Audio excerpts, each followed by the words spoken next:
안녕하십니까. 공장장 권한대행 이정렬입니다. 지난 화요일과 수요일에 출연하셨던 유시춘 선생님께 한 번 더 출연을 해주십사 청을 드렸었습니다.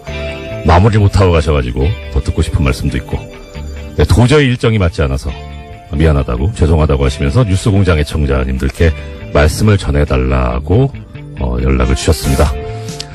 유시춘 선생님의 말씀을 그대로 전해드리겠습니다. 이틀간의 짧은 인터뷰에 여러분께서 보내주신 과분한 관심과 응원에 깜놀했습니다. 어이구, 네. 30년 전 수도 서울의 심장부에서 민주주의를 열망한 그 눈매가 어린 사슴처럼 곱고 여린 21살 청년을 잔혹하게 고문 살해한 부도덕한 국가의 얼굴은 지금 크게 변모했습니다. 여러분이 찬바람 속에 품었던 촛불이 이룩한 결과입니다. 우리는 헌법이 천명한 공화국의 명실상부한 주인으로서의 자유와 권리를 행사했습니다. 우리 민주주의는 박종철, 이한열이 상징하는 청년 학생의 순결한 피와 땀에 크게 비쳐 있습니다. 30년 전에 민주주의를 갈망한 여러분의 선배들이 있었음을 알려드리고 싶었습니다. 오늘의 젊은 세대는 그때와는 다른 질곡에 고통스러워하고 있음을 잘 알고 있습니다. 그럼에도 불구하고 청년은 내일의 동량이며 국가의 보배로운 자산입니다. 여러분이 만든 정부는 민주주의의 성숙과 더불어 보다 평등하고 풍요로운 국가를 위해 분투하리라 믿습니다. 어제의 범죄를 단죄하지 않는 것은 내일의 범죄에 용기를 주는 일이다 라는 알베르 까미의 말을 공유하고 싶습니다. 새해 이글이글 앳된 해가 솟아 대한민국 위대한 국민들 얼굴을 말갛게 비추기를 소망합니다. 보잘것없는 말씀을 경청해 주셔서 고맙습니다. 귀한 말씀 주신 유시춘 선생님께 감사드립니다. 공장문 열겠습니다. 이상 유시춘 선생님의 말씀을 대독한 공장장 권한대행 이정렬이었습니다. 예, 시사인의 김은지입니다. 제가요, 요번에 알았습니다. 왜 김은지 기자님 나오시는 코너 이름이 없을까? 그럴 리가 없다.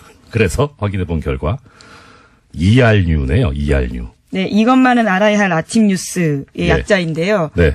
굉장히 오랜만에 알려주셔서 저도 새삼스럽습니다. 전 진짜 없는 줄 알았어요. 근데 공장장님 왜 여기 소개를 안 하시는데요? 네, 가끔 대행이 오셨을 때 이름이 좀 빛을 발하긴 하는데요. 예. 네. 그래서 이제 가끔 색다른 피가 수혈되는 게 좋다. 예. 예. 자, 오늘 그러면 이제 일단 먼저 혹시 마지막에 어떻게 될지 모르니까 일단 이 일주일 동안 저를 너무너무 도와주신 김은지 기자님께 전 또 개인적으로 감사드리고요. 그 다음에 김은지 기자님께서도 우리 뉴스공장 애청자분들께 한 해 이제 마무리 인사 먼저 하시고 시작하는 걸로 합시다. 예, 제가 더 덕분에 많이 배워서요. 예. 그렇게 말씀해 주셔서 감사드리고요. 진짜 2017년 뉴스공장이랑 한 해 같이 했었는데 뜻깊은 뉴스들 전할 수 있어서 정말 좋았습니다. 특히 이재용 삼성전자 부회장의 영장 재청구됐을 때 발부된 거, 그 소식 전하면서 정말 저 뿌듯했었거든요. 예, 그 시간에 그 기억들을 다시 한번 되새겨보고 싶습니다. 근데 이상한 게요. 지금 김 기자님 소감을 말씀하시는데 이것도 꼭 뉴스를 전해주세요. 예. 자, 첫 번째 소식 전해주십시오. 네, 박근혜 정부가 국정원을 동원해서 이명박 정부 시절 아랍에미리트 원전과 관련한 이면 계약 여부를 조사했다라는 어제 SBS 보도가 나왔습니다. 관련된 문건이 나온 건데요. 검찰이 국정원 간부로부터 확보한 자료입니다. 이명박 정부가 원전 수주의 조건으로 핵 폐기물과 폐연료봉을 국내에 반입하기로 했다라는 의혹이 조사 대상이었습니다. 또 아랍에미리트에 대한 핵 기술 이전을 미국이 반대해서 조기 착공이 곤란하다라는 내용도 있다라고 합니다. 이게 지금 주어를 다시 한번 들어주셔야 될 것이 청자분들께서 지금 현 정부가 아니고 박근혜 정부에서 조사를 했었다는 겁니다. 그러면은 두 가지 중에 하나겠죠. 정말 문제가 있었거나 아니면 이 조사를 함으로써 타개해야 될 문제가 있었거나. 예, 그런데 지금 뭔진 잘 모르겠는데 하여튼 이 조사 결과가 그럼 어떻게 나왔는지가 이제 제일 궁금할 거 아닙니까? 그래야지 방향이 나오니까. 조사 결과는 어떻게 됐다고 합니다. 네, 그게 가장 궁금하실 부분일 텐데요. 네. 당시에 국정원의 조사 결과가 어떻게 나왔는지에 대해서는 확인되지 않았습니다. 또 그 내용이 청와대에 보고됐는지도 확인되지 않았는데요. 예, 예. 이와 관련해서는 우선은 문건이 나왔기 때문에 검찰이 이제 수사에 들어간 겁니다. 당시에 네. 남대준 전 원장, 당시의 원장이죠. 국정원장의 최측근이 원장의 일정들을 다 적어놓고 있었는데 그때 2013년입니다. 그때 김장수 당시 청와대 안보실장으로부터 이러한 사실들을 확인 요청 받아서 써놨다라고 합니다. 그러면 이게 어떤 다른 목적이 있는 건지 정말 문제가 있어서 뭐 조사가 된 건지 그것조차도 아직 모르는 상황이네요. 네, 현재로서는 그렇죠. 이게 뭐 어떤 국가기밀이 들어있는지는 모르지만 빨리 조사가 맞춰져서 우리 국민들의 궁금증을 해결해 줬으면 하는 그런 마음이 듭니다. 네, 이 자체로도 사실 굉장히 놀라운 일인데요. 그렇죠. 원전 수주의 조건으로 핵 폐기물을 국내에 들어오겠다라는 식의 의혹이 있었다라는 것은요. 예. 원래는 2010년 국회 대정부 질문에서도 나왔다라고 합니다. 네. 이제 그런데 이것에 대해서 박근혜 정부조차 의심하면서 관련 내용들을요 국정원에다가 알아보라고 시킨 거다라고 알 수 있는 겁니다. 예, 그렇죠. 그때 당시에 강봉균 당시 민주당 의원이 의혹을 제기를 했었고요. 예. 근데 이게 만약에 사실이라면 이거 뭐 황당한 거죠. 그러니까 돈을 벌어오는 대신에 쓰레기를 가져온다는 얘기 아닙니까? 그것도 다른 쓰레기도 아니고 이 국민의 이 건강에 엄청난 영향을 미칠 수 있는 핵 폐기물을 가져온다는 거니까 도대체 국민의 생명과 자유와 재산을 보호해야 될, 신체를 보호해야 될 국가가 오히려 나서서 국민들에게 해를 끼치는 행위를 해버린 것이니 이건 정말 심각한 문제가 아닐 수 없겠네요. 예, 당시에 남대준 당시 원장 같은 경우에는요. 네. 지금은 구속되어 있는 장호중 당시 감찰실장에게 조사를 지시했다고 네네. 알려져 있습니다. 네. 자, 그러면 여기에 그런데 또 관련된 지금까지 해주신 소식은 전부 SBS에서 보도를 한 거네요. 또 하나의 소식이 있다고. 네. 얘기죠. 예. 관련해서 SBS가 연속 보도들을 했는데요. 이게 중요한 네. 보도다 보니까 몇 가지 보도가 있습니다. 네네. 국정원에서 어떻게 진상 파악을 하게 됐냐에 대해서요. 조금 네. 더 의미를 부여하고 있는데 관계자들 멘트를 땄습니다. 예. 문건을 작성했다라고 알려진 국정원 간부에 대해서 어떻게 쓴 거냐 물어봤더니요. 예. 문건에 그런 내용이 있다면 사실일 가능성이 높다라면서 하지만 정확한 내용은 기억나지 않는다라고 밝혔고요. 또 이에 대해서 당시 남대준 원장을 만났던 김장수 안보실장도 이야기를 했는데요. 자기는 기억나지 않는다라고 했습니다. 결정적인 순간에 기억나지 않으시는. 근데 이 기억이 나냐 안 나냐 또 당시 어떤 일이 있었냐 이것까지 이제 검찰이 조사를 해야 되겠죠. 예.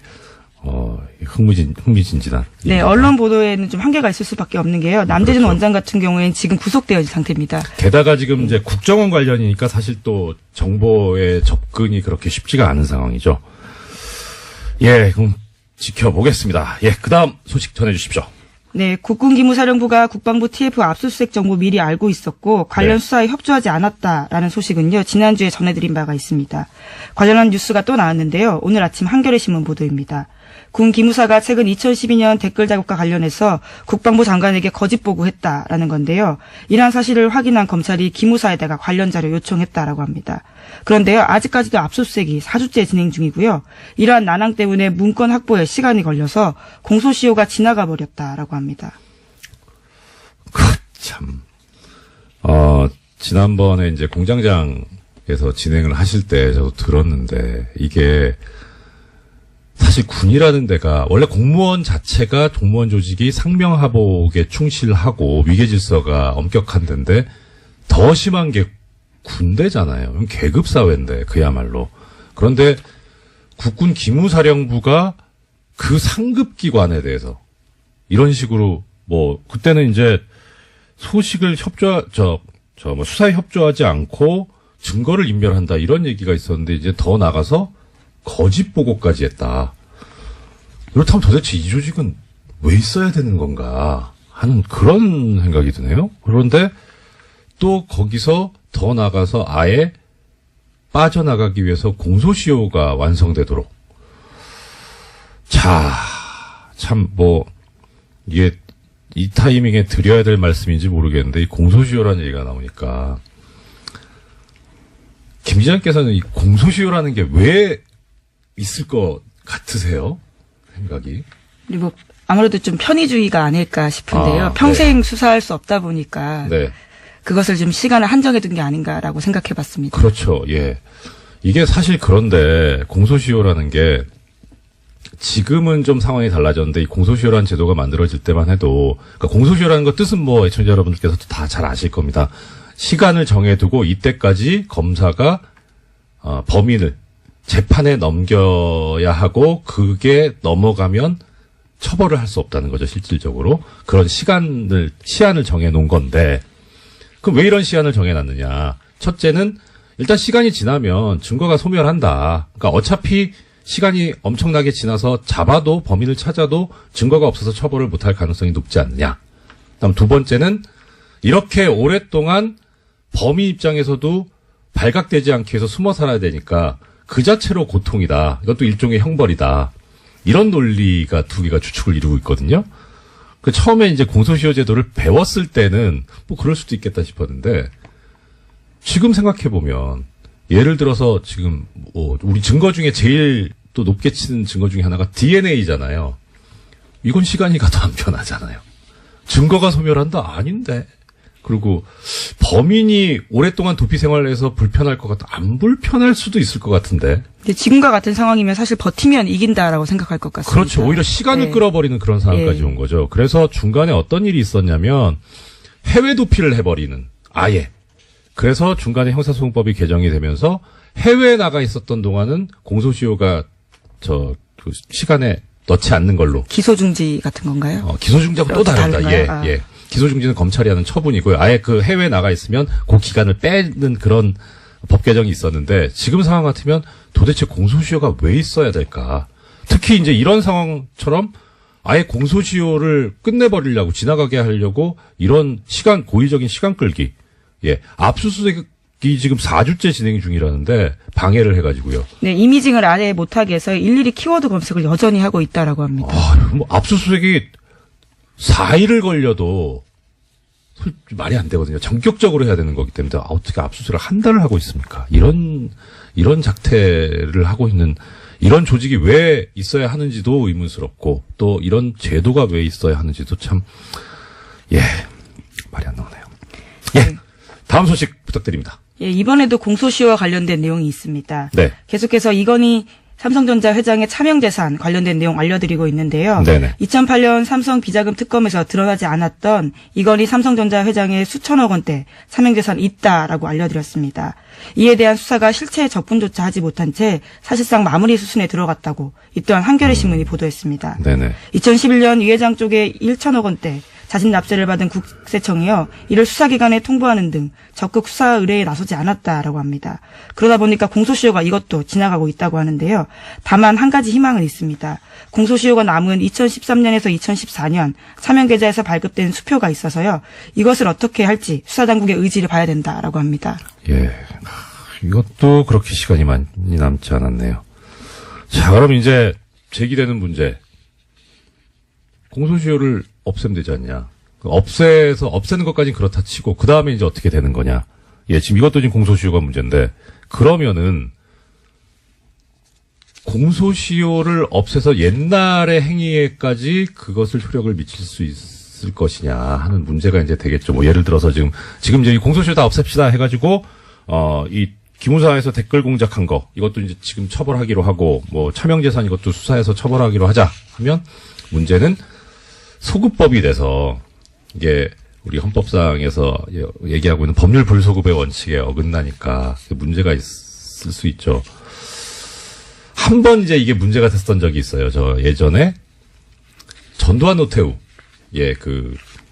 내란 사건에 관해서 특별법이 만들어지면서 그때 공소시효를 없애버렸죠. 그래서 당연히 그 전두환 노태우 이 피고인 쪽에서 이거 공소시효를 이렇게 적용하는 거는 법률 불소급의 원칙에 어긋난다, 위헌이다라고 하면서 주장을 했었는데 거기에 대해서 헌법재판소가 얘기하기를 예외가 있을 수 있다, 모든 법에.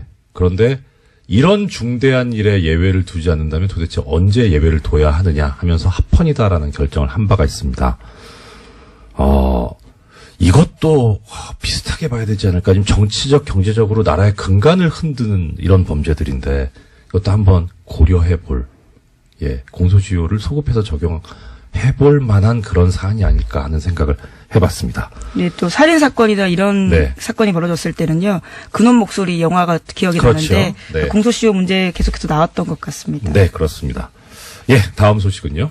네, 이 또한요. 공소시효 관련된 내용입니다. 오늘 계속해서 키워드가 공소시효입니까? 네, 오늘 아침에 그런 보도들이 꽤 많았는데요. 아, 그렇군요. 이번에는 경향신문 보도입니다. 네. 검찰이 고대영 KBS 사장의 국정원 돈 200만 원 수수 혐의를 공소시효 만료 등의 이유로 형사처벌하지 못할 것으로 보인다라는 건데요. 이명박 박근혜 정부 당시 숨겨진 비위와 부정부패에 대해서 검찰 수사가 공소시효라는 장애물을 만났다라는 지적이 나오고 있다고 합니다. 그거 참. 공소시효가 또 하나 말씀드리자면, 공소시효는 시효고, 우리가 진실을 밝혀야 되니까, 수사는 해놓고, 그래서 진실을 알면 되지 않느냐, 그 목적으로. 그런데, 사실 이 수사라고 하는 게, 최종적으로 가는 목적지가 어디냐면, 재판에 넘겨서 처벌을 하자는 그런 거라서, 공소시효가 완성돼 버렸다면, 끝나버렸다면은, 처벌 자체가 안 되는데, 이걸 수사를 한다면 목적 달성이 안 되는 행위를 하는 거기 때문에 이렇게 하는 거 어떻게 보면 또 예산 낭비가 될 수도 있고, 그다음에 수사를 받는 쪽에서는 인권 침해 소지가 있죠. 그래서 문제인데, 그런데 이 검찰에서 옛날에 한번 공소시효가 완성됐는데 수사를 했던 적이 있습니다. 혹시 기자님 기억하십니까? 어떤 사건인가요? 노건평 씨 사건에서 공소시효가 완성됐는데 수사를 했어요. 노무현 전 대통령의 형이시죠. 그리고 쭉 수사 결과까지 발표하고 결론이 그거였습니다. 공소시효가 완성돼서 기소하지 않기로 했다고. 그래서 좀 뭐 하는 거냐. 그러니까 그 당시에 검찰이 이런 수사권을 정치적으로 이용을 해가지고 그렇게 흠집을 내기 위해서 처벌 자체가 안 되는 거를 수사까지 하는 그런 권한 남용까지 했는데, 그때 보면서 참 이렇게까지 하는구나 싶었죠. 근데 이것도 한번 고민해봐야 될 문제입니다. 그거 관련해서 그때 그 생각이 났습니다. 윤석열 지검장이 했던 유명한 말이 있습니다. 수사권을 가지고 검사가 그렇게 하면 그게 검사냐 깡패지. 네. 다음 소식이요. 네, 2년 전에 역사교과서 국정화를 결정하면서 교육부가 여론조사 실시했다라는 소식 전해드린 바가 있는데요. 그때 여론조사 정황 발견됐었습니다. 그러면서 교육부가 수사 의뢰한 바가 있는데 또 관련해서 또 다른 내용들이 나왔습니다. 어제 MBC가 보도한 내용인데요. 네. 국정화 여론조사 한 번 더 있었는데 이와 관련해서도 오타까지 뺏기면서 조작했다라는 겁니다. 예, 우리가 많이 쓰는 복붙. 컨트롤 C, 컨트롤 V. 일종의 댓글 부대가 여기서도 운영됐다라고 볼 수 있는 거죠. 그렇죠. 이거는 다른 차원에서 문제인데, 그래도 우리가 생각하고 있는 이 국정교과서가 박근혜 전 대통령이 아버지인 박정희 전 대통령한테 헌정하겠다는 마음으로 만든 거잖아요. 효심에서 한 거면 좀 잘 좀 하지. 오타는 좀 너무하지 않습니까? 아무리 이게 잘못된 거지만 그래도 그쪽 입장에선 나름 사명감을 가지고 한 걸 텐데, 오히려 역으로 이런 오타까지 베낀 걸 보면 실제 이 실무진에서는 이걸 하고 싶지 않았던 게 아닐까 하는 생각이 들고요. 이것도 좀 다른 얘기인데, 관련해서 지금은요, 판결문에 판사들이 전자서명을 하거든요. 미리 이제 서명하고 날인을 다 그 메모리에 넣어가지고 그대로 그냥 클릭만 하면 서명 날인 되게 돼 있는데, 옛날에는 종이에다가 서명 날인을 했어요. 이름을 쓰고 도장을 찍었는데, 가끔 가다 보면 도장이 뒤집혀 찍혀 있는 경우가 있어요. 뒤집어진다는 게 위아래가. 예, 위아래가요. 그러니까 12시하고 12시 방향하고 6시 방향이 뒤집혀 있는 거죠. 이게 무슨 소리냐면, 이제 합의부에서 부장판사하고 배석판사님 둘이 셋이서 합의를 하는데, 그 합의 결과 마음에 안 드는 거예요. 이 판사는. 그래서 어차피 이게 합의 결과 2대1로 졌기 때문에 이 판결은 나가고 자기는 거기에 서명 날인을 할 수밖에 없지만, 난 이 판결에 동의 못하겠다. 내심을 드러내시는 건가요? 도장을 거꾸로 찍는 거예요. 그러신 적이 있으신 건가요? 전 한 번 했어요. 한 번. 근데 이게 판사들 사이에서 용인이 돼 있어요. 그러니까 그 정도는 이게 표현을 하자. 예. 그래서 항소심에서 보면 이제 아는 거죠. 이거 논쟁이 심하게 붙었구나. 2대1이었다. 예. 이렇게. 그러니까 이제 항소심에 또 신경을 쓰게 되고. 그러니까 그런 차원에서 일부러 오타를 냈을까? 근데 오타뿐만이 모르겠습니다. 아니라요. 네. 어떤 작성자는 자기가 중3 학생이라고 하면서 찬성 의견을 썼는데요. 바로 1분 뒤에는 다른 의견 올리면서 내 아이를 맡기기에 안심이 된다라면서 학부모를 참칭했다라고 합니다. 중3이 아이가 있을 수 있지 않을까요? 네. 1분 사이에 다시 학부모가 되는 놀라운 기적이 생겼다라고 하는데요. 예. 기적인지, 어떻든, 네. 네, 그런 식으로 해서. 다른 것도 어떻게 있습니까? 네. 예. 그런 식으로 해서 또 이제 접수 마감되는데 45분 남겨놓고요. 갑작스럽게 같은 의견들을 40건 넘게 올리는 사람도 있다고 합니다. 부지런은 해요. 예, 15초에 한 골이기 때문에요. 예. 사실 내용을 보는 게 아니고 컨트롤-C, 컨트롤-V로 붙여넣었다라고 밖에 볼 수 없는데요. 이런 식으로 해서 여론 조작해서 찬성 반대 비율을 8대2까지 끌어올립니다. 이게 진짜 댓글 부대죠. 보면 이게 무슨 프로그램이라고 해야 되나, 무슨 앱이 있다고 하던데요. 이렇게 자동으로 올라가게 해주는 그런 거를 쓰지 않았나 싶기도 하고요. 네, 그래서 당시에 이제 교육부 같은 경우에는 이런 의견 수렴을 핑계로 대서요. 상당수가 국정교과서에 찬성하고 있기 때문에 국정교과서 폐기하지 않고 검정교과서와 혼용하겠다라고 밝혔습니다. 거참. 하여튼 열심히 한다고는 했는데 그래도 이게 제대로 된 정의로운 일이 아니니까 이렇게 오점이 나오는 것 아닌가. 역시 정의는 언제든지 드러나게 돼 있다라는 생각을 들게 합니다. 다음 소식 부탁드립니다. 네, 지난해 2월 달에 개성공단 폐쇄된 바가 있습니다. 네. 이것은 박근혜 전 대통령 말 한마디에 결정됐다라고 하는데요. 네. 통일부 정책혁신위원회가 발표한 내용입니다. 그냥 이게 셀프라고 할 수도 없고 그냥 마음대로인 거죠. 예. 그래서 이런 얘기 하는 분들 계시더라고요. 박근혜 전 대통령 하면 법치주의가 생각이 난대요. 그래서 왜요? 법을 하나도 안 지켰는데? 법을 안 지켰기 때문에 법치주의가 얼마나 소중한가를 가르쳐 주신 분 아닌가 싶습니다. 또 다른 의미의 가르침일 수 있겠네요. 예. 지금까지 오늘 발견해 놓으니까 코너 이름 다시 까먹었네. 네, 이것만은 알아야 할 뉴스 이알드입니다. 예, 이것만은 알아야 할 아침 뉴스에 진행을 해주신 시사인 김은지였습니다. 감사합니다. 예, 고맙습니다. 미니 인터뷰 진행을 하겠습니다. 오늘의 미니 인터뷰의 대상은 접니다. 어떻게 해야 되나? 예, 법적인 문제는 아니고요. 어제 좀 말씀을 드렸어야 되는데 시간이 모자라가지고 그래서 오늘 제가 또 마지막이기도 해서 그래서 언론인들의 재벌 돈으로 해외 연수를 다녀오는 것 여기에 대해서 어느 정도 좀 말씀은 드리고 마쳐야 되지 않을까 싶어서 인터뷰를 제가 스스로 자청을 했습니다. 지금 아직 김은지 기자님께서 코너는 끝나셨지만 퇴근을 못 하시고 감금돼 계시는 중이시거든요. 질문을 부탁드릴 수도 없고. 자, 일단 어제 잠깐 말씀을 드렸었는데 어떤 일이 있었냐면 미디어 오늘에서 이 삼성 언론 관련 언론 장학생 관련해서 기사를 냈습니다. 드디어.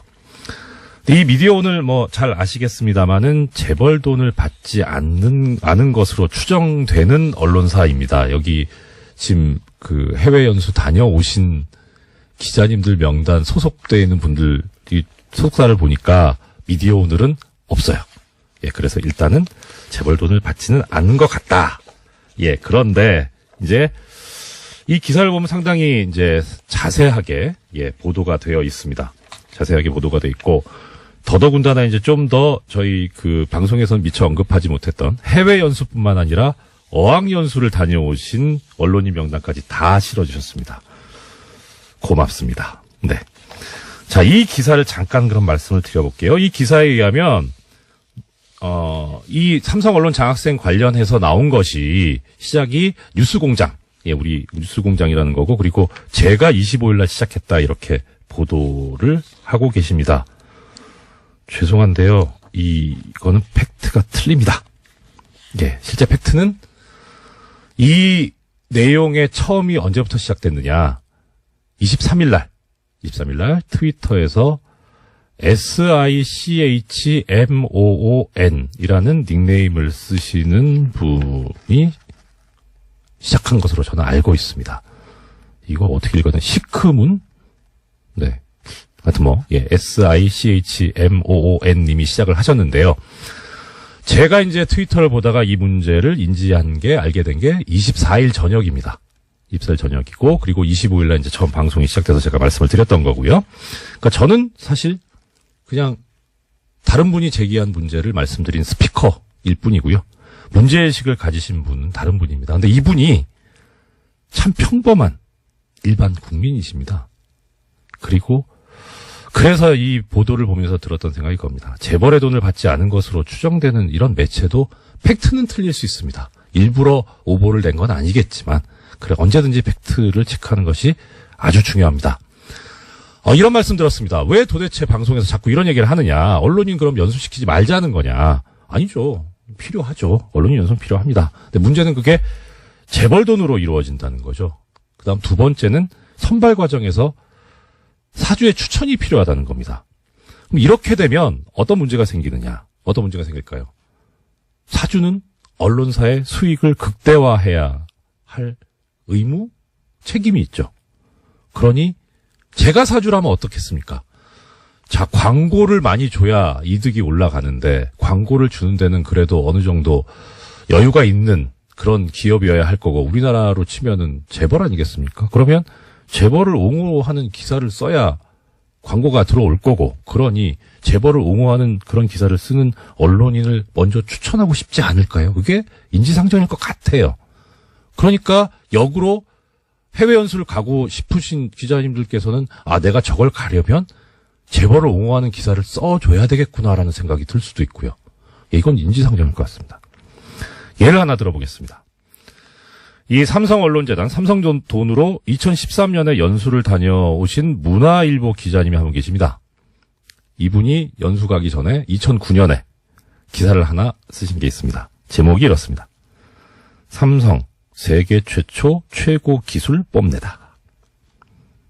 내용을 보면요. 이 삼성전자의 기술 발전을 언급하고 있습니다. 삼성이 또 최고의 기술을 가진 부분도 있죠. 예. 근데 문제는요. 이 기사에 실린 사진이 삼성전자에서 제공받은 사진입니다. 취재가 아니었던 것 같아요. 제공받은 자료가 아니냐. 그다음 제목을 이런 식으로 자극적으로 최고의 기술 뽐내다. 지금 김은지 기자님 계시지만 기사 제목 이렇게 뽑습니까? 저는 이거는 좀 수필 같다는 느낌이 들어요. 아니, 말씀을 드려도 되는 건가요? 네, 그럼요. 예. 제목은 기자가 뽑진 않고요. 아마 예. 편집부에서 따로 아마 뽑을 겁니다. 예. 김은지 기자님께서 이렇게 또 피해 가시는군요. 그러나 저 말씀 맞을 겁니다. 예. 자, 그래서 이걸 어떻게 해결하는 게 좋겠느냐. 이렇게 재벌 돈으로 안 갔으면 좋겠습니다. 국가에서 운영하는 재단, 이 언론도 중요한 하나의 민주주의 축이니까 국가에서 운영하는 재단이나 또 언론인들께서 그냥 주머니 털어서 하나 만들어가지고 하셨으면 좋겠습니다. 있죠. 언론진흥재단도 있고 기자협회에서도 보내시지 않습니까? 있지 않습니까? 거기서 했으면 좋겠습니다. 이와 관련해서 2005년도에 보면 한국기자협회보에 실린 기사가 있는데요. 이 대담 토론에 관한 부분입니다. 거기에 지금 참석하신 분이 한겨레 대기업 전문기자, 경향신문 국제부 차장, 언론노조 신문개혁특별위원장께서 참여하셔가지고 이 문제를 인식하고 얘기를 하십니다. 가장 큰 문제가 뭐냐? 예. 지금 이렇게 갔다 오면 결국은 유혹이 생기지 않겠느냐. 이 재벌이나 기업 쪽에 친화적으로 하는 쪽으로. 그러니까 문제다. 자본 색채가 드러나지 않는 공익적인 지원이 필요하다라는 해법까지 제시하시고 계십니다. 이게 2005년입니다. 15년 가까이 됐죠. 자, 그러면 이런 반론이 있을 수 있습니다. 갔다 와가지고 내 집 가기 전에 재벌 옹호하는 거 안 쓰면 될 거 아니냐. 네. 여기에 대해서 훌륭한 답을 주신 분이 계십니다. 지난번에 제가 한번 소개를 시켜드렸던 것 같은데요. 경향신문에서 굿바이 노무현이라는 칼럼을 쓰셨던 분이 그 글의 제목에 이렇게 돼 있습니다. 돈 받은 본질은 달라지지 않는다. 예, 어떻게 하든 재벌로부터 돈 받은 본질은 달라지지 않습니다. 자, 인터뷰가 혼자 지금 주절주절 떠들고 있네요. 예, 마무리해야 되겠네요. 재미없을 것 같습니다. 자, 바람직한 언론의 모습, 이와 관련해서 말씀드리겠습니다. 헌법에 표현의 자유가 처음 기록되던 시절이 있죠. 그때는 자본주의가 고도화되지도 않았고 언론은 기업화되지도 않았습니다. 오로지 세습된 정치 권력, 왕권이죠. 이것의 보복만을 두려워하던 시기가 있었습니다. 언론 자유만 보장되면 다 될 줄 알았던 그런 시기죠. 근데 시간이 흘러보니까 냉전 시기에 이 두 축들이, 냉전의 축이 언론을 이용해서 조작된 합의를 만들어내는 과정이 너무나도 양쪽 다 닮아 있었습니다.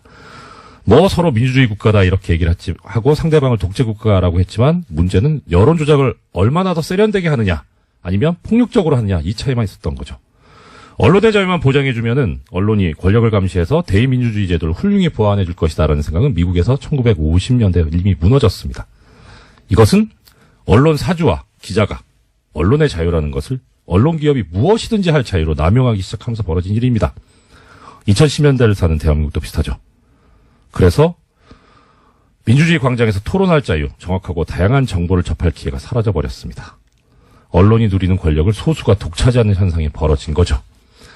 사회적 책임에 관한 허친스 보고서라는 보고서가 있습니다. 여기서 자유롭고 책임 있는 언론은 공권력으로부터 유지되어야 한다는 결론을 내면서도 비판을 감수하며 사회적 책임을 다해야 언론의 자유도 보호받을 수 있다는 결론을 냅니다.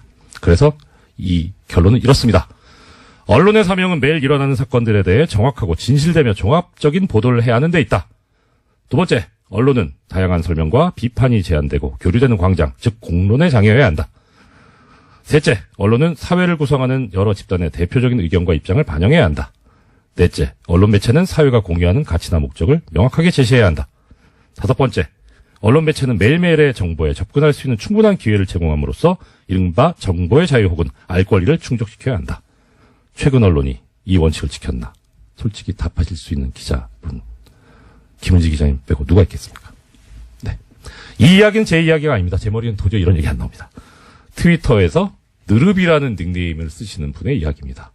느릅님한테는 이 이야기를 소개해도 좋다는 허락을 받았습니다. 이분도 지극히 평범한 일반 국민이고요. 이렇게 우리 국민이 멋집니다. 이런 멋진 국민을 가르치거나 국민과 싸우려고 하지 마십시오. 제발. 정당과의 통합 찬반을 묻는 국민의당 전 당원 투표가 진행되고 있습니다. 알고 계시죠? 통합 찬성파 반대파 간의 공방도 계속되고 있는데요. 어제 정치 9단 주 국민의당 박지원 전 대표 모시고 반대파 입장에서 들어본 데 이어서 오늘은 찬성파 입장을 들어보겠습니다.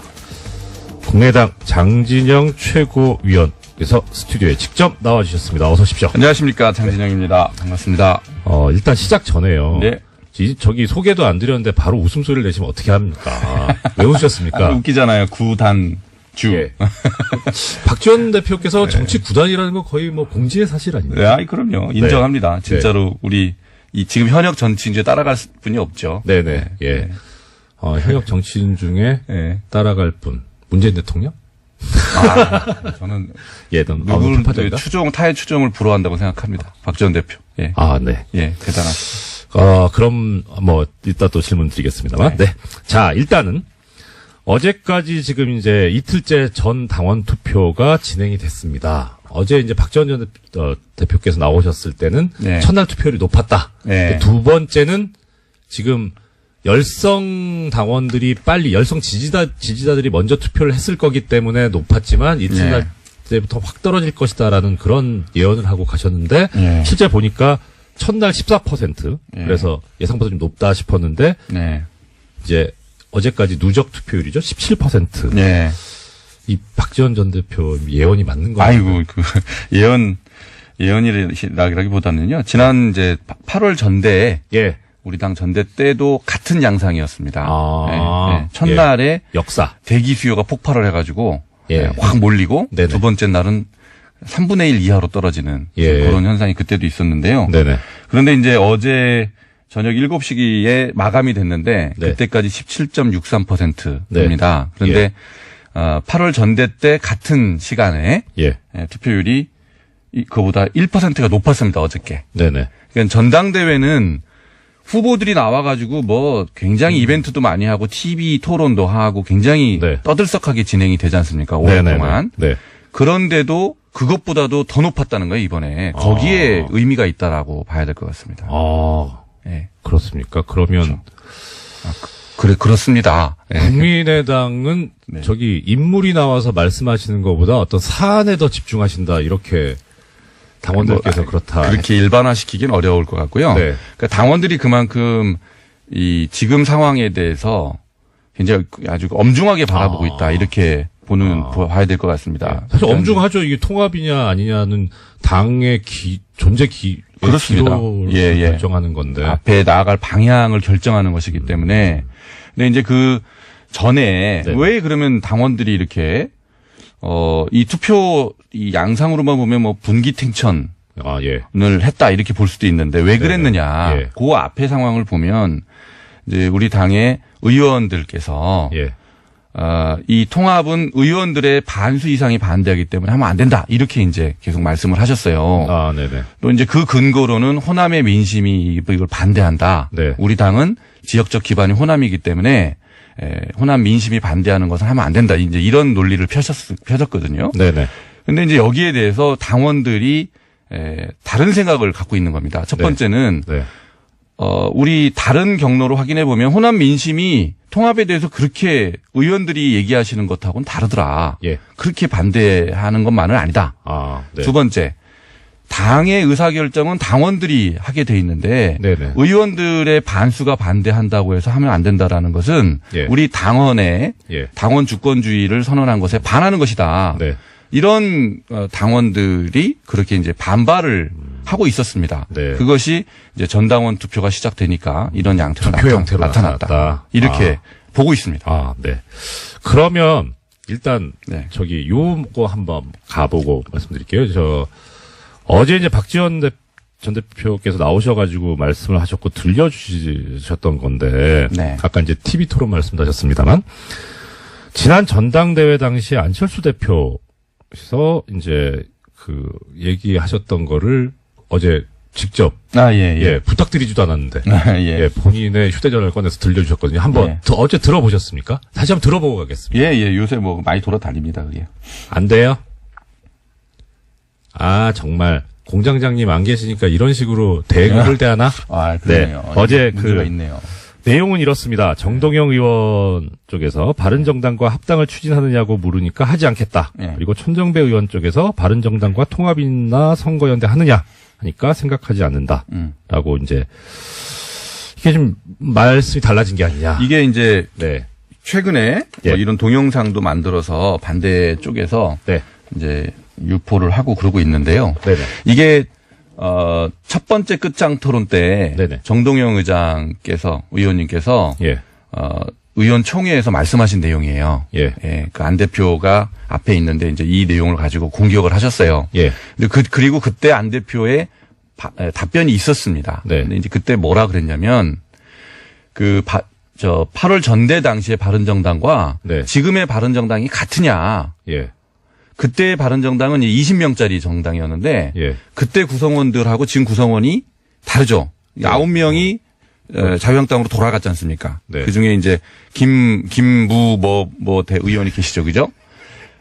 그분을 비롯한 9분이 돌아간 바른정당하고 계신 바른정당은 말씀이 죄송한데요. 복귀했다가 좋은 용을 돌아갔다 하면 왠지 이렇게 좀 복귀가 돌아갔다는 말 아닌가요? 저렇게 그렇죠. 사망의 그러네요. 높임말 같아서. 자유한국당으로 다시 들어가셨는데 돌아가게 하시고 싶은가요? 그런 거 아니죠. 바른정당이 그래서 다르다는 거예요. 같은 당이 아니다. 근데 이제 그거는 저도 전적으로 동감하는데 만약에 지금 20명짜리 바른정당이었으면 제가 앞장서서 저는 반대했을 것 같아요. 저라도. 그러니까 그때 바른정당은 별로 바르게 보이지 않는 정당으로 저는 봤거든요. 근데 지금은 되게 순도가 높아졌다 그런 표현을 그때 하셨는데 저도 동의하는 부분입니다. 그래서 8월 전당대회 때의 그 상황과 지금이 다른데 같은 잣대를 들이대는 것은 저는 합리적이지 않다. 사정명령이 생겼다. 우리 쪽 용어로. 그렇습니다. 역시. 알겠습니다. 자, 그러면 역으로 바른정당 입장에서 보면 이제 순도가 높아졌다라는 말씀을 하셨잖아요. 그럼 바른정당 입장에서 보면 국민의당의 순도가 높아지면 더 통합의 가능성이 높을 수도 있을지 모르겠는데 지금 이제 통합 반대파 결국 이제 이 통합 쪽으로 쭉 결론이 간다면 통합 반대파를 안고 가실 생각이신지 그렇다면 그런 방법이나 계획은 뭔지 아니면 버린다고 하면 아니. 결별은 모르겠고요. 그거는요. 명확합니다. 우리가 그분들을 안 안고 갈 이유가 없어요. 예. 바른정당에서는 뭐 마음에 바라는 게 있을 수는 있어요. 네네. 그러나 우리 당의 그런 통합을 반대하는 분들, 예. 그분들이 당을 우리가 배제할 이유가 없는 거예요. 예. 그분들이 뭐 박근혜 대통령 같이 나쁜 짓을 했어요. 뭐 의견이 좀 다른 거죠. 또 민주화의 가장 앞장선 분들이고 네. 또 우리 당의 강령이 이렇게 되어 있습니다. 합리적인 진보, 그다음에 개혁적인 보수, 양날개로 사회 통합을 해라. 이게 우리 당의 강령의 명령입니다. 강령이에요. 네네. 그런데 그분들은 합리적 진보의 한 축을 담당하실 수 있는 굉장히 중요한 자원이죠. 예. 그분들을 반드시 안고 가야 되는 것이고요. 예. 거꾸로 저는 그런 좋은 자원들이 우리 당에 있기 때문에 개혁적 보수라고 하는 유승민 예. 대표를 비롯한 바른정당이 들어오더라도 네. 균형추가 무너지지 않는다. 그분들이 계셔야 됩니다. 그래서 오히려. 예. 예. 그리고 예.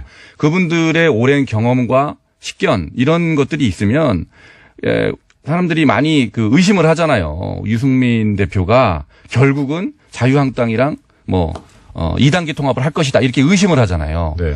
그런 의심이 우리 당의 중진 의원분들이 계심으로 인해서 네. 견제가 될 수 있다. 아. 충분히 견제가 가능하다. 네. 저는 그렇게 봅니다. 어제 박지원 대표께서는 안철수 대표님한테 새 정치로 다시 돌아오라 이런 말씀을 하셨거든요. 네. 그 말씀에 대해서 어떻게 해요? 저는 제가 보기에는 이게 새 정치인 것 같은데 이 방향이. 네, 새 정치의 가장 핵심은 네. 다당제의 정착이잖아요. 다단계라고 그러려고 그러네. 다당제의 정착인데 지금 불리한 짓으로 거부하실 수 있습니다. 그런데 지금 이 상황은 예. 그대로 가면 다당제가 지금 굉장히 불안정한 다당제지 않습니까? 네. 바른정당이 만약에 자유한국당으로 쏠려 들어가 버리면 예. 일당이 되죠. 자유한국당이. 일당이 되겠죠. 예. 그러면 민주당이 다시 일당의 지위를 회복하기 위해서 우리 당을 굉장히 이렇게 흔들 가능성이 이제 높은 거죠. 우리가 경험칙으로만 보면. 그건 아니에요? 네. 저는 그렇게 봅니다. 그래서 예. 왜 이렇게 부인하시는 거? 민주당 입장이세요? 아니요. 그건 국민의 입장이죠. 네, 근데 민주당 입장에서 네. 다시 일당의 지위를 회복하는 게 굉장히 중요하잖아요. 국회의장, 그다음에 국회 상임위, 네. 뭐 이런 운영에 관한 주도권을 확보할 수 있다는 그런 점에서 그렇기 때문에 우리 당이 굉장히 불안해질 수가 있다. 그런 점에서 그 생각에서 그러실 수 있겠네요. 예, 네. 그렇기 때문에 바른정당과 순도가 네. 높아진 바른정당과 힘을 합쳐서 예. 이 다당제의 기반을 굳건히 하는 것. 예. 저는 이게 새 정치의 요체라고 봅니다. 그러면은요, 이런 반론이 있을 수 있을 것 같아요. 지금, 예. 의원님 말씀대로 했을 때, 네. 그러니까 새 정치의 요체는 다당제인데, 네. 그런데 안철수 대표님 말씀은 뭐냐면, 바른정당과 합당을 해서 우리가 제1야당으로 올라갈 수 있다. 지지율이 올라가서. 네. 예. 그런데 그 와중에 지금 엊그제 나온 바른정당 쪽의 통합 찬성파인 하태경 의원은 뭐라고 하셨냐면 네. 본인의 목표는 자유한국당 소멸이고 홍준표 대표가 물러나게 하는 거다. 네. 정치에서 이제 네. 손을 못되게 그렇죠. 손을 못하게 하는 거다라고 네. 하셨거든요. 네네. 그러면 자유한국당이 소멸돼 버리면 이 다당제라고 하는 네. 애초에 처음에 새 정치의 그림은 엉망이지 않나요? 예. 예. 그런 또 비판이 논리적으로 가능할 수 있어요. 예. 근데 우리가 생각하는 바람직한 다당제는 네. 자유한국당이 없어도 가능하다고 봅니다. 다른 정당이 출연해야 되죠. 네. 더 바람직한 정당. 예. 예. 지금 녹색당이나. 예. 예? 이런 건전한 정당들이 예. 출연할 수 있는, 원내에 진입할 수 있는 기반을 만드는 게 다당제의 요체지. 예. 자유한국당이 계속 있게 하는 게 저는 중요하다고 생각하지 않습니다. 그 당은 없어져야 되는 당이에요. 예. 우리가 극복해야 되는 당입니다. 그러면은 지금 이 말씀을 뭐 녹색당이든 정의당이든 이쪽 네. 소수당이 더 네. 진출할 수 있는 선거구제 개혁까지 그것도 여쭤봐야 되는 시간이 다 됐네요. 네? 죄송합니다. 뭐 얘기도 못했는데 그렇게 예, 벌써 지금까지 끝나요? 예, 네. 고맙습니다. 시작하겠습니다. 시작하기 전에 2부에서 국민의당의 장진영 최고위원 모시고 말씀 들었는데 제가 시작하기 전에 방송 들어가기 전에 오늘 하시고 싶은 말씀 다 하시라고 말씀드렸었는데 제 시간 배분에 실패해서 너무 아마추어라 그래서 예, 하실 말씀 다 못 하셨다고 네. 긴급 네. 민원을 제기하셔서 제가 버텼습니다. 예, 바로 약간 시간을 편성을 했습니다. 우리 뉴스공장이 이렇게 민주적입니다. 예, 공장장님이 어떻게 하셨는지 저는 잘 모르겠고요. 공장장도 그랬습니다. 예, 네, 제가 궁금한 거는 거의 다 여쭤본 것 같고요. 오히려 이제는 의원님께서 오늘 내가 이 자리에 나오면 꼭 이야기는 해야 되겠다라고 생각하셨던 부분, 그 말씀을 좀 말씀 주시면 좋겠습니다. 예, 발음을 정확하게 해주십시오. 의원이 아니고요. 위원입니다. 위원. 제가 말이 씨가 되라고 그렇게 해드리는 건데. 감사합니다. 실망입니다. 그만 좀 괴롭히십시오. 아니, 다른 의원들께서 항의를 하실 수 있어서. 관심 없습니다, 저는. 네. 예. 근데 방해. 네. 그래서 질문이 뭐죠? 하시고 싶은 말, 내가 오늘 여기 나오면 이 얘기 꼭 해야 되겠다. 네. 전 질문하면 이제 답을 충실히 하려고 나왔고요. 네. 예, 일단은, 저희가 지금 이 전당원 투표를 사실은 제가 제안을 한 거예요.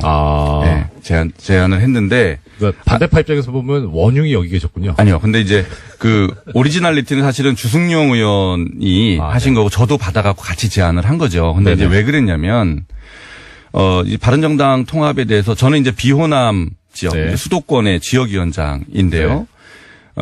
제 기준으로 이렇게 우리 지역의 여론을 들어보면 바른정당이랑 같이 했으면 좋겠다라는 의견이 압도적입니다. 우리 지역에 호남 출신 출향민들이 많이 계신데 그분들도 그래요. 네네. 그런데 비호남 지역의 지역위원장들이 대체로가 아니 대다수가 그렇게 얘기를 합니다. 지역 정서가 그렇다. 네. 그런데 이제 호남 의원들께서 호남에서는 절대 그렇지 않다는 거예요. 지방 의원들이 탈당한다 그런다, 못 살겠다, 너무 압박이 심해서. 이렇게 말씀을 하십니다. 그래서, 근데 우리가 또 알기로는 호남 민심은 또 그닥 그렇지 않고, 그렇다 그러면, 진짜 우리 당원들의 의사가 뭔지 중요하죠. 한번 확인을 해보자. 당원의 의사가 중요하죠. 곧바로 전당대회를 가게 되면, 반대 측에서 전당대회를 실력으로 저지하겠다. 이렇게 이제 여러 차례 공언을 한 바 있습니다. 네. 그러면 우리가 몇십 년 전에 보던 전당대회에서의 그런, 몸싸움, 이런 것들, 지금 21세기에 그런 것들이 다시 재현되면 안 되지 않습니까? 예. 그래서, 당연하죠. 그러면 당원들의 의사가 뭔지 확인을 해 봅시다. 네. 그리고 그 결과에 따라서 만약에 우리 지도부가 잘못 판단한 거였으면 지도부는 옷을 벗겠다. 그리고 통합을 중단하겠다. 네. 그런데 당원들의 의사가 통합을 하라는 쪽으로 나오면 다른 반대 측 의원들도 수용을 하십시오. 네. 그리고 전당대회를 깔끔하게 치릅시다. 이거였습니다. 이게 뭐가 나쁩니까? 너무나 당연한 거 아니에요? 그래서 전당대회를 지금 전당원 투표를 하고 있는 것이고요. 예. 근데 굉장히 유감스러운 것은 반대 측에서 전당원 투표 결과를 벌써부터 인정하지 않겠다. 네. 이렇게 그리고 전당대회를 여전히 실력으로 저지하겠다. 예. 이런 말씀을 하고 계시는데 네. 이거는 당원 주권주의에 대단히 위배되는 당원을 무시하는 그런 입장이다.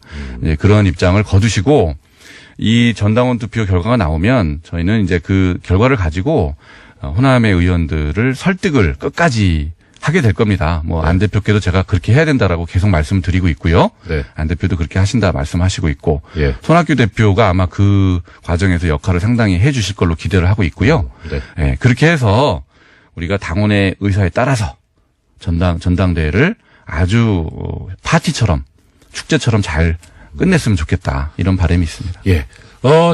하시고 싶은 말씀 다 하시라고 말씀드렸는데 제가 하나 질문만 드릴게요. 지금 계속 문자로 이 질문이 올라오고 있어가지고요. 예.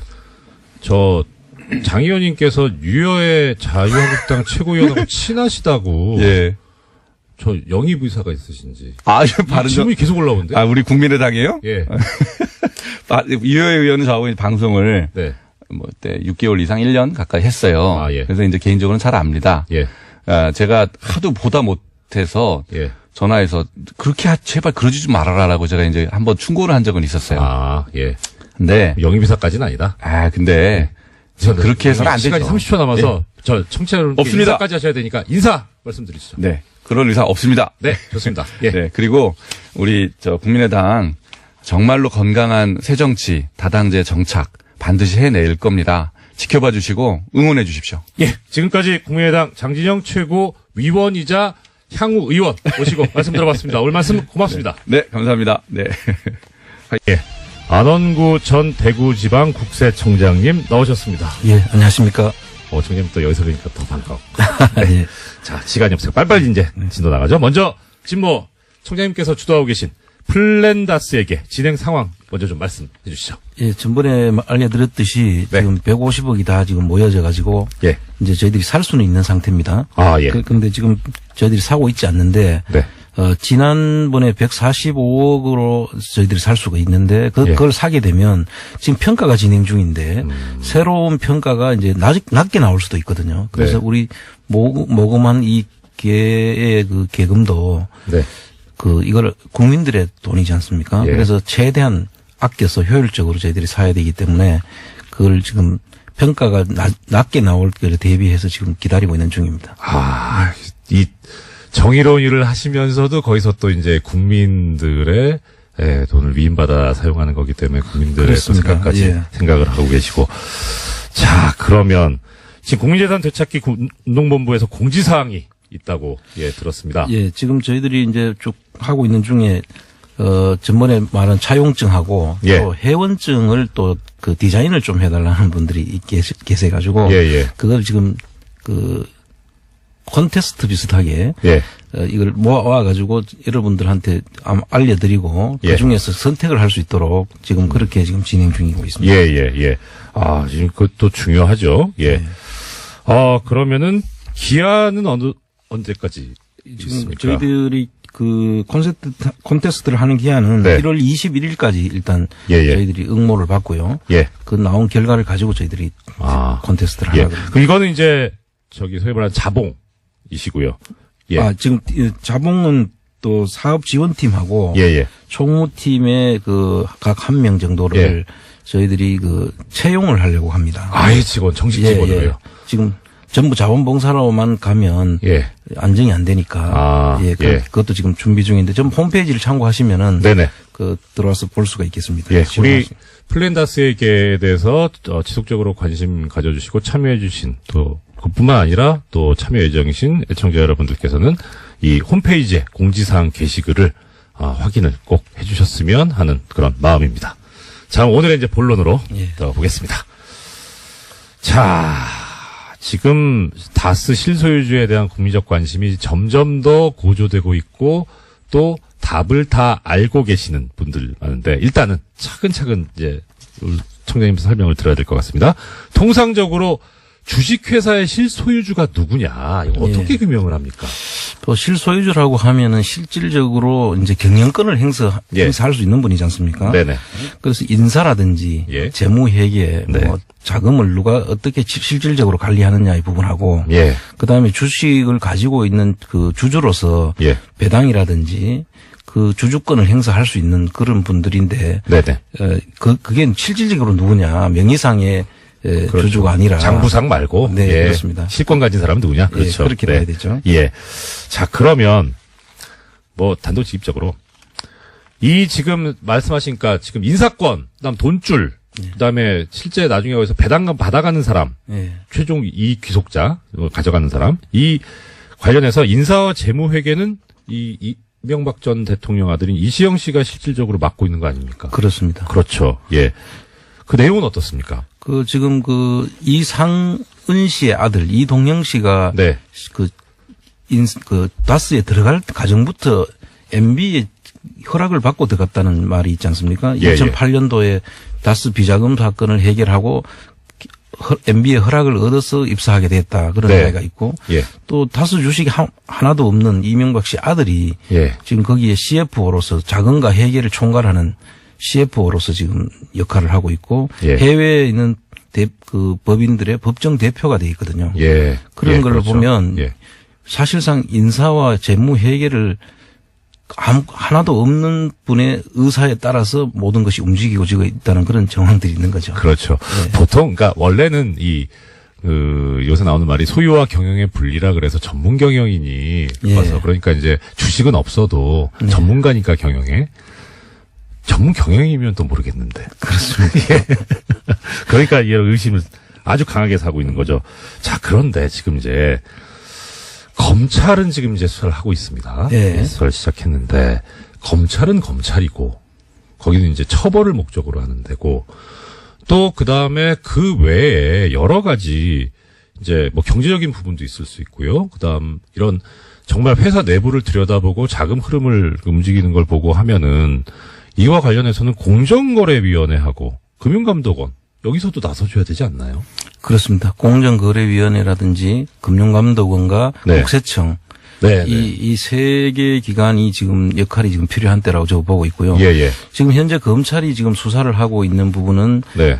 120억의 그 비자금 부분이지 않습니까? 예. 그거 하고 그다음에 140억 원이 스위스 은행에서 네. 넘어오는 과정에서 직권 남용을 통해 가지고 그 다스로 들어가게 됐다라는 부분을 지금 집중 조사를 하고 있는데요. 네네. 그 부분에 있어서도 이제 국세청의 그 세무조사가 필요하고 그렇죠. 그리고 또 그 중간에 하나는 그 김재정 씨가 죽으면서 예. 상속세를 내는 과정이 있습니다. 예, 당연히 내야죠. 그런데 네. 상속세를 신고는 했는데 네. 그 지금 상속세 서류를 저희들이 살펴보니까 그 상속세 신고 과정에서 상당히 석연찮은 부분들이 많이 나타나고 있습니다. 어떤 부분입니까?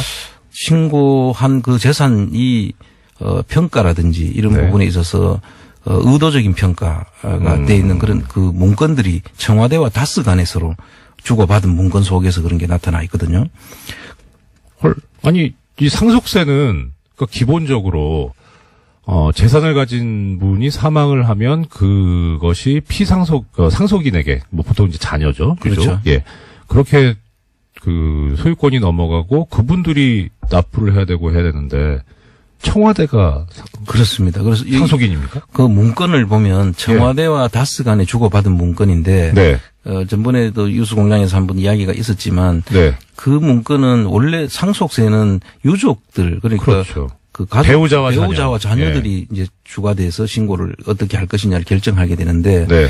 그분들의 의사는 전혀 배제된 것 같은 그런 청와대와 다스 간에 이렇게 하면은 어떻게 했느냐 하는 이야기들이 적힌 문건인데 그 부분에 대해서 국세청이 그대로 신고를 받아준 것 같아요. 아, 네. 그러면 이제 사실은 상속세는 신고를 하고 나면은 정부 조사 결정 방식의 세목이기 때문에 정부가 조사를 해서 결정을 해줘야 되는데 여기에 대해서 하는 과정에서 상당히 조금 석연찮은 구석이 있어 보이고요. 지금 말씀 죄송한데 저 총장님께서 말씀하신 조사 결정 방식이라는 게 이제 뭐냐면 우리가 세금을 내려면 그 전제로 결정돼야 되는 게 그럼 세금 액수가 얼마인지가 나오지 않습니까? 네. 나와야 되지 않습니까? 네. 그럼 세금 액수가 얼마인지 결정을 이제 싹 특정을 해야 되는데 예. 그 과정에서 그럼 액수를 어떻게 결정할 것이냐. 그러니까 이제 보통 자기들이 자진 네. 신고를 하지 않습니까? 그렇죠. 신고를 하면은 부가세 같은 경우는 거기서 그냥 끝나지만 예. 이 정부 조사 결정 방식으로 한 소득세나 법인세나 상속증여세 같은 경우에는 네. 정부가 예. 그게 신고된 내용을 맞다라고 일단 네. 조사를 해서 조사를 확정을 해야죠. 지어줘야지 그게 예. 일단 신고가 끝나는. 부가가치세 같은 경우에는 납세해야 되는 세금을 내야 되는 쪽에서 이렇게 액수가 이 정도 됩니다라고 하면은 거의 받아들여지는데 그렇습니다. 이제 지금 특히 지금 문제된 상속세 같은 경우에는 허위 신고를 할 가능성이 너무나 농후하기 때문에 네. 직접 과세관청에서 그러니까 국세청에서 나서가지고 조사해서 부과하는 방식이다. 네. 그렇습니다. 그렇습니다. 그렇게 돼야 되는 과정이 있었고 그다음에 이 상속세를 납부를 하는 과정에서도 네. 지금 여기 이 케이스는 원래 현금이 제일 그 상속세로 납부하는 게 원칙이죠. 그렇죠. 어느 세금이나 거의 그렇죠. 그리고 다른 현금이 없을 경우에는 그 현금화할 수 있는 네. 현금화가 가장 유리한 물건들을 납부를 해줘야 되는데 뭐 수표 예를 뭐 예금이라든지 유가증권, 네, CD. 유가증권 중에서도 이제 상장된 유가증권이라든지 그다음에 회원권이라든지 네. 뭐 이런 것들이 있으면 먼저 해야 되고 그렇죠. 그다음에 부동산을 이제 있는데 부동산도 환가가 가능한 그러니까 팔 수 있는 국세청에서 현금화할 수 있는 그런 부동산을 해줘야 되거든요. 그렇죠. 부동산도 팔 때 비용이 들 수 있기 때문에 내지 가치가 떨어질 수 있기 때문에 그 비용도 세금으로 원래 들어와야 될 것이 깎여 나가는 거니까 일단은 손쉽게 돈으로 바꿀 수 있는 가능성이 있는 것이어야 되는 거죠. 예. 그렇습니다. 그래서 그 현금화 할 수 있는 것부터 해야 되는데 이 케이스는 보면 그 부동산도 그 67만 평이나 되는 땅을 김재정 씨가 소유하고 있었지 않습니까? 그 67만 평의 땅을 팔 수 있는 땅으로 보이는데 거기에 뒤에 건저당권을 조금 설정하고 35만 평에 150만 원을 가지고 건저당권을 설정한다든지 이런 방식으로 해서 마치 팔릴 수 없는 것처럼 해놨지만 사실 35만 평을 150만 원 건저당했다고 팔릴 수 없다고 보기 어렵지 않습니까?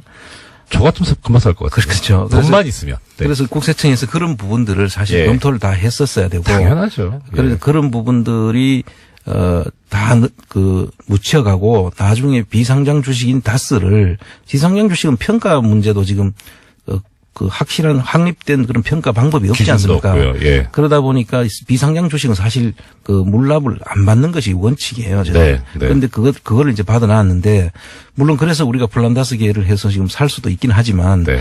그런 과정들을 겪어놨다는 것은 국세청에서 이 부분을 제대로 못 살펴봤다. 네. 그 지금이라도 이 부분을 제대로 조사를 할 필요가 있다. 저는 그렇게 보고 있습니다. 국세청에서 조사를 한다는 건 이제 세무조사를 한다는. 그렇습니다. 예. 예. 그럼 조금 전에 이제 말씀 주셨던 공정거래위원회하고 금융감독원은 그럼 어떤 일을 하면? 공정거래위원회하고 지금 좀 나서줘야 되는 부분은 지금 현재 이명박 씨의 아들 이시영 씨가 조그마한 회사를 하나 만들고 네네.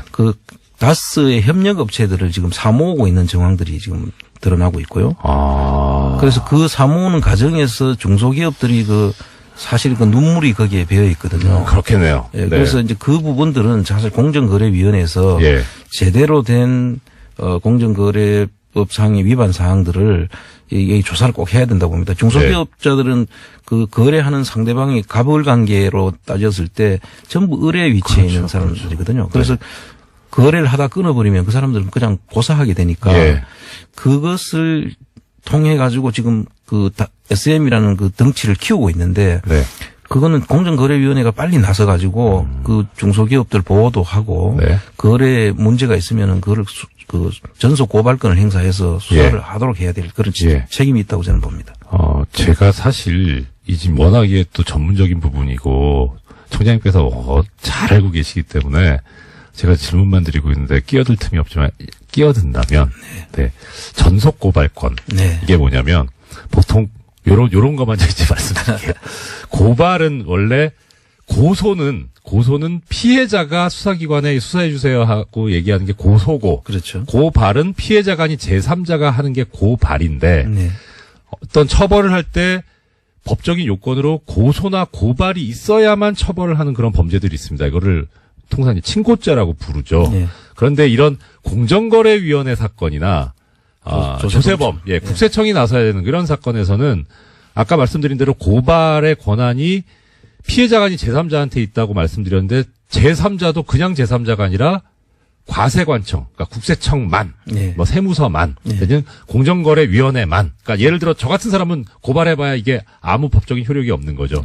그래서 그렇게 권한이 그 기관에 전속돼 있다 해서 전속고발권이다. 그렇게 부르는 거죠. 네. 네. 예. 너무 설명을 잘 해주셔서 좀 제가 자꾸 말씀을 끊는 것 같아요. 좀 죄송합니다. 아닙니다. 예.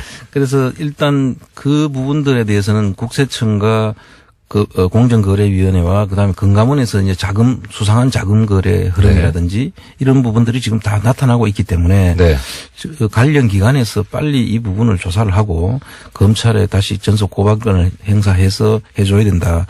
특히 지금 처음에 말씀드렸던 다스의 비자금 120억 부분에 대해서는 2008년도에 정호영 특검이 발견을 하고도 개인의 격리 직원의 개인의 일탈로 지금 몰아갔지 않습니까? 예, 그렇죠. 그런데 사실 격리 직원 개인이 큰 120억이라는 돈을 개인이 하고도 법인에서 묵인하지 않은 상태에서 그걸 했고 또 나중에 또 다시 넣게 되는 과정을 거치는데 안 하고 처벌도 안 받고 처벌도 안 하고 그래서 결과적으로 이 부분에 대해서는 새로 해야 되는데 이게 이제 이 문제를 또 국세청이 나서야 될 부분이라기도 합니다. 사실 그 당시에 다스에서 원가를 부풀려 가지고 하청업체들한테 주고 그 돈을 되돌려 받아 가지고 형성했다고 그때 정호영 특검에서 그렇게 이야기했거든요.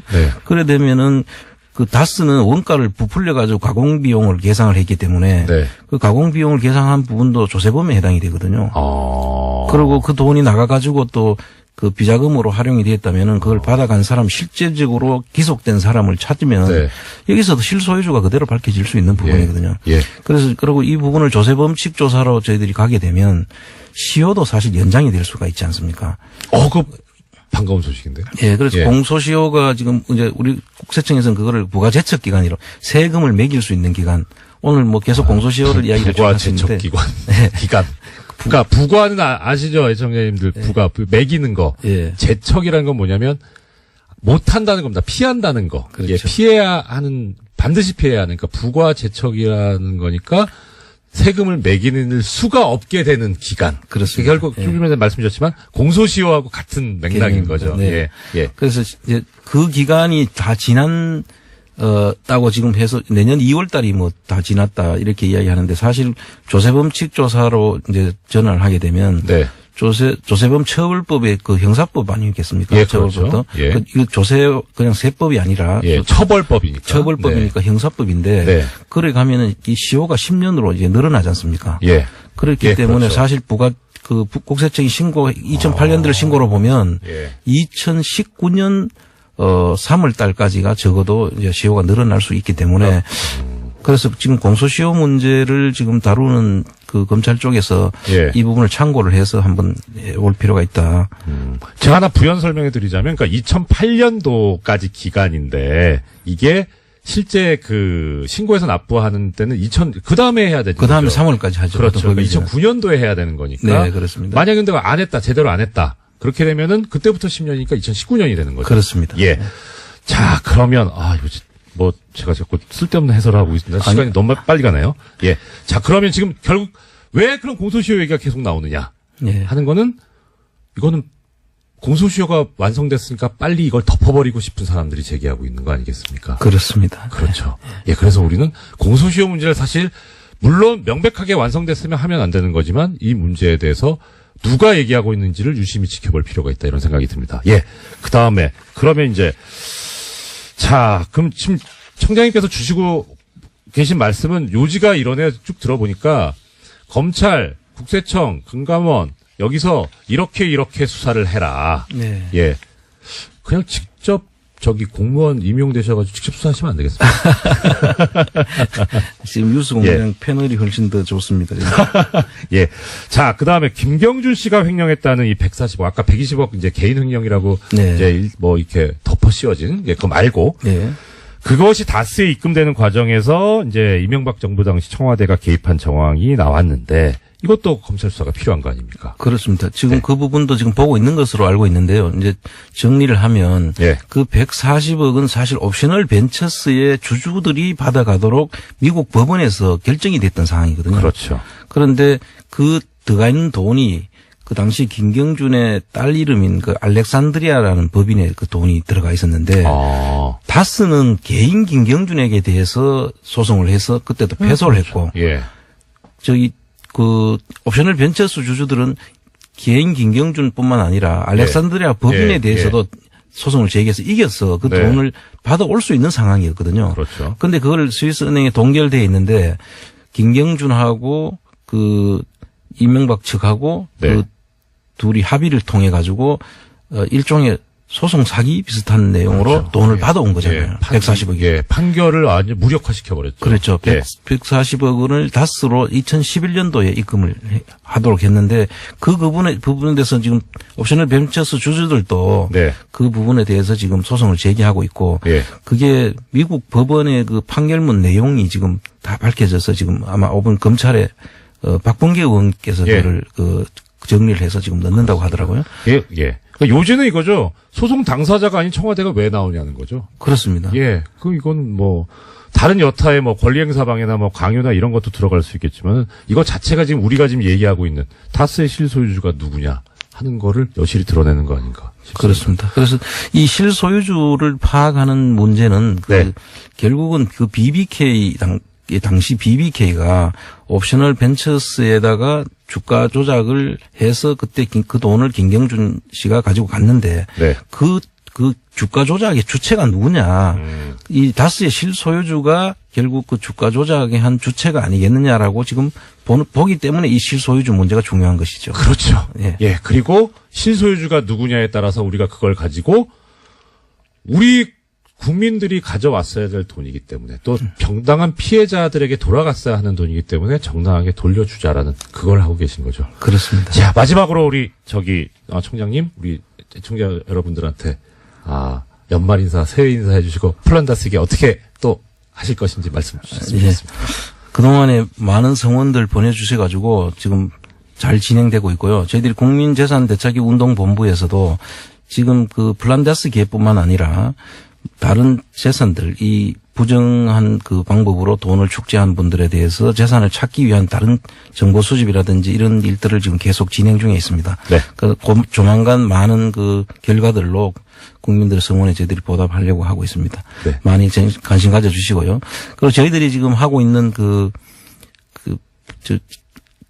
스토리 펀딩. 네. 거기에도 좀 많이 참여를 해 주셔서 네. 우리 국민운동본부가 잘 될 수 있도록 도와주시면 감사하겠습니다. 예, 총장님 올 한해 너무 수고 많으셨고 내년에도 더 수고해 주셨으면 좋겠습니다. 네. 오늘 말씀 감사합니다. 너무 감사합니다.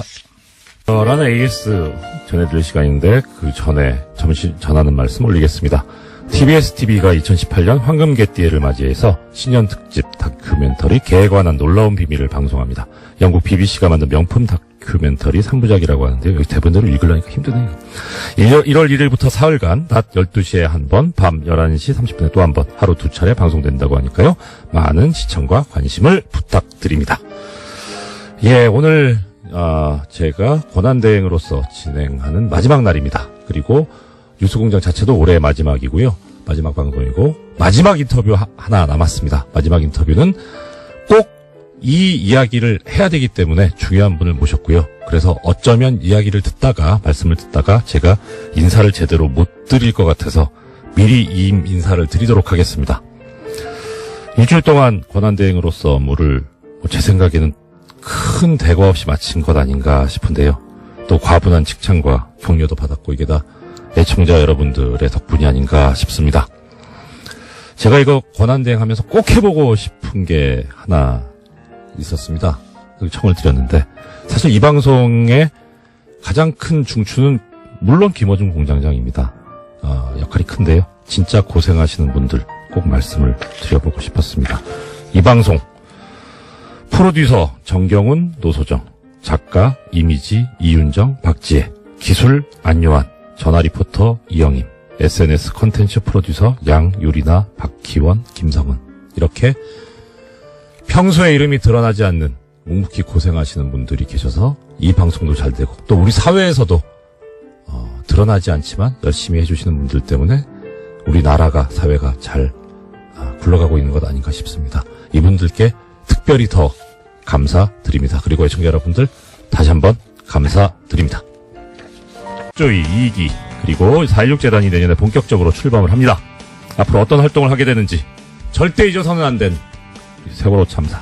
네, 4.16 가족협의회 집행위원장이시고 이 문제를 위해서 오랫동안 싸워오신 분이시죠. 예은 아빠로 잘 알려져 계신 유경근 선생님 스튜디오에 직접 모셨습니다. 어서 오십시오. 네, 안녕하십니까. 반갑습니다, 선생님. 예. 네. 예. 자, 듣고 싶은 말씀이 많아서 빨리 달려보겠습니다. 먼저 2017년 한 해는 우리 세월호 쪽에서 어떤 한 해였습니까? 예, 1년이 금방 지나가 버렸습니다. 네. 2017년은 그 세월호 참사 진상 규명에 있어서 아주 중요한 한 해라고 평가가 될 것 같습니다. 왜냐하면 진상 규명을 그토록 집요하게 방해했던 박근혜 정권이 이제 사라진 해죠. 그래서 이제부터 진상 규명을 제대로 할 수 있겠다. 이런 희망을 가지게 된 좀 한 해였던 것 같습니다. 희망의 한 해. 정말 진짜 희망적인 말씀입니다. 자, 적폐 청산 수사가 진행되고 있는데 안전 관련해서는 또 좀 안타까운 사고들이 있었습니다. 2017년에 영흥도에서 낚싯배 사고가 있었고 또 제천에서도 또 이제 화재 관련해서 또 안타까운 일이 있었는데 이 세월호 유가족으로서 이 심정이 또 남다르실 것 같아요. 예, 이런 일들이 정말 다시는 일어나지 않기를 간절히 바라왔는데, 네. 그러나 여전히 안타까운 일들이 벌어지고 있습니다. 여기서 좀 저희들이 주목하는 점은 우선 첫 번째가 이런 그 재난이나 사고로 가족을 잃은 이제 남아있는 유가족들, 참 그분들이 가장 좀 가슴 아프게 다가오고요. 그분들은 지금 또 어떻게 지내고 계실지, 또 그 마음 한쪽에 참 억울하고 답답한 것이 많이 있을 텐데 그런 생각이 들고, 또 하나는 이 참사에 대응하는 어떤 정부 또는 이것을 보도하는 언론이나 바라보는 시민들의 입장에서 그 피해자들이 잘 보이지 않는다. 예, 피해자들이 보이지 제일 않고. 가슴 아프실 분. 네. 특히 그 여러 가지 논란이 된 것들 가운데에는 그 피해자들에게 제대로 설명도 하지 않고 네. 또는 거기에 그 사실에 또 다가가지 못하게 하는 그런 모습들도 좀 종종 눈에 띄고, 그래서 예. 좀 내용은 다르지만 그러나 피해자들의 입장에서 보면 세월호 참사나 또 지금 일어나는 참사들이나 피해자들 입장에서는 여전히 좀 같은 그런 좀 불행들이 반복되고 있지 않나, 좀 그렇게 보고 있습니다. 안타까운 일입니다. 네. 이 관련해서 자유한국당 쪽에서 이 제천 화재가 세월호보다 못하다. 그래서 다시 한번 또 좀 가슴을 후비는 이야기가 나왔는데 어떤 생각 드셨어요? 글쎄요, 방송에 대고 이런 말씀드리기 참 죄송한데요. 네. 자유한국당은 좀 세월호 이야기를 안 했으면 좋겠습니다. 자격이 있나 싶기도. 하여튼 시작할 때부터 지금까지 세월호 참사를 자신들의 입맛에 맞게 네. 이용하고 악용하고 이렇게 해왔는데, 자유한국당은 세월호 참사를 입에 올릴 자격 자체가 없죠. 오히려 그런 말 정말 하고 싶으면 이제라도 와서 무릎 꿇고 사과하고 사죄하고, 네. 그리고 자신들이 했던 일들, 특히 진실을 가로막고 방해하고 은폐하려고 했던 그런 것들에 대해서 철저히 먼저 반성하는 것이 우선이죠. 예, 그렇죠. 예. 자, 지금 박근혜 정부 당시에 그때 이제 이렇게 되면 이제 일기 특조위인 거죠. 일기 네. 특조위 활동을 당시 해양수산부가 활동 방해했다는 게 이제 계속 나오고 있고 사실로 밝혀지고 있는데 어떠셨어요? 예, 그 해수부가 일기 특조위 활동 방해했다는 건 이제 여러 가지 사례들이 있지만, 그렇죠. 이번에 이제 그 해수부 자체 조사를 통해서 드러난 거는 소위 해수부 문건이라고 하죠. 그래서 예. 이제 일기 특조위에서 청와대의 어떤 대응 시스템, 소위 그 박근혜 대통령이 7시간을 조사하기로 의결을 했을 경우 이걸 반대하고 그래도 가결될 경우 기자회견하고 네. 사퇴하고 네. 이제 이런 시나리오를 짜놓은 문건이죠. 네네. 이것이 그 당시에 발견이 됐었는데, 여기에 대해서 해수부는 자기네들이 한 게 아니다. 이렇게 계속 발뺌만을 해왔죠. 그런데 놀라운 건 그 문건에 있는 그대로 일기 특조위 그 당시 새누리당 추천 위원들이 네. 그대로 따라서 했어요. 그렇습니다. 한치의 어긋남도 예. 없이. 이제 그게 이제 와서 해수부가 직접 관련이 되어 있다, 작성했고 그것을 유통시켰다라는 네. 것이 드러난 것이죠. 네. 근데 아쉬운 것은 이번 발표 내용에서 누가 그랬느냐, 예. 누가 작성했고 누가 지시했고 이제 여기에 대해서 명확히 밝히지 않았어요. 거기까지 조사가 안 돼서 그런지 모르겠는데 네. 어쨌든 해수부에서는 검찰에 수사 의뢰를 했고요. 네. 검찰 조사를 통해서 옛날에 그냥 뭉뚱그려서 해수부가 잘못했다 이게 아니라 네. 누가 지시했고 누가 작성했고 그걸 누가 그렇죠. 유포시켰고 예. 그 문건에 따라서 누가 무슨 짓을 했는지를 네. 밝혀서 처벌을 할 일이 남아 있습니다. 그렇습니다. 여기까지 가야 진상이 드러났다고 볼 수 있겠죠. 그렇죠. 자, 이 세월호 특조위 일기 활동 방해 관련해서 지금 좀 전에 이제 선생님께서 말씀 주신 것처럼 진상이 규명되고 처벌을 받아야 됐으면 반드시 처벌을 받아야 되는데 그건 그렇고 그 다음에 또 세월호 참사 관련한 진실 규명을 위해서 이제 세월호 특조위 2기가 출범을 합니다. 저도 기대가 큰데 정말 기대가 크시지 않을까 싶은데요. 예, 기대는 당연히 큽니다. 네. 이 2기 특조위를 또다시 만들었다는 것 자체로도 기대가 크지만 사실 네네. 그거보다는 1기 특조위 때와는 이제 상황이 많이 달라졌죠. 그렇죠. 그 당시에는 정부가 조직적으로 방해를 한 반면에 지금은 이제 그런 일은 없을 것 같습니다. 네. 그래서 오히려 진상규명은 속도를 낼 수 있을 것 같은데 네. 그러나 문제는 특조위가 맞는 건 아니라는 것이죠. 아. 예, 특조위가 당연히 직접적인 네. 어떤 수사권이나 기소권을 아직까지도 가지고 있지 못하고 이 특검을 강화해서 예. 특검을 통한 어떤 그런 권한들을 간접적으로 갖게 되어 있는데 네. 그런 측면에서 보더라도 만능은 아닙니다. 네. 그리고 그 조직의 어떤 규모라든가 활동 기한 활동 기간 네. 이것을 봤을 때에도 많이 좀 한계가 있고요. 그래서 결국 제가 바라는 것은 특조위가 진상규명의 중심 예. 그리고 방향타 역할을 하되 예. 여기에 이제 검찰이나 또는 예. 특검, 감사원 이런 그 수사와 또 조사를 할 수 있는 기관들이 함께 팀플레이 협력을 할 때 예. 비로소 진상조사가 될 수 있다. 네. 결국 정부는 조사 대상인 동시에 그 조사를 또 스스로도 해야 할 어떤 책무도 가지고 있거든요. 예. 이것이 같이 좀 힘을 합쳐서 진상규명을 해 나가야 되겠다는 생각을 하고 있고 또 그런 방향을 갖고 지금 열심히 준비를 하고 있습니다. 아, 정부가 조사 대상이면서도 조사의 주체다라는 말씀이 상당히 와닿습니다. 그 말씀은 정부가 그렇게 세월호 참사 발생과 또 진행 과정 또 그다음은 특조위 관련해서 그렇게 잘못을 했으니 오히려 더 열심히 하고 제대로 밝히는 게 그 과거의 잘못을 씻는 길이 아닐까 싶은데요. 네, 뭐 그런 성격도 분명히 있지만 예. 사실은 이 세월호라는 배가 왜 침몰했는지, 네. 그다음에 구조를 왜 잘못했거나 또는 하지 않았는지를 네. 사실 밝혀야 될 일차적인 책임은 네. 정부에 있는 겁니다. 그렇죠. 그런데 정부가 그것을 하지 않거나 네. 또는 못하게 막았기 때문에 사실 특별법이 필요했던 것이죠. 그렇죠. 만일 처음부터 정부가 제 역할을 제대로 했다고 그러면 지금 뭐 특별법이나 특조위가 없더라도 예, 그렇죠. 사실을 밝혀낼 수 있어야 하는 건데 네네. 이제 본연의 임무를 못했기 때문에 지금까지 온 것인데 이제라도 또 이제 대통령도 바뀌시고 정부도 바뀌었지 않습니까? 네. 그러면 물론 과거 정권의 일이지만 네. 하여튼 대한민국 정부의 연장선상에서 어떤 그 진실을 밝혀내고 또 이런 재발 방지를 위한 대책을 마련하는 그런 주체적인 역할을 정부가 반드시 해야죠. 네, 그렇죠. 예. 자, 지금 이제 특조위 말씀까지 쭉 해주셨는데, 특조위도 특조위지만 또 4.16 재단이 이 세월호 참사가 났던 4월 16일에 그 날짜를 딴 4.16 재단도 설립이 된다는 소식을 들었습니다.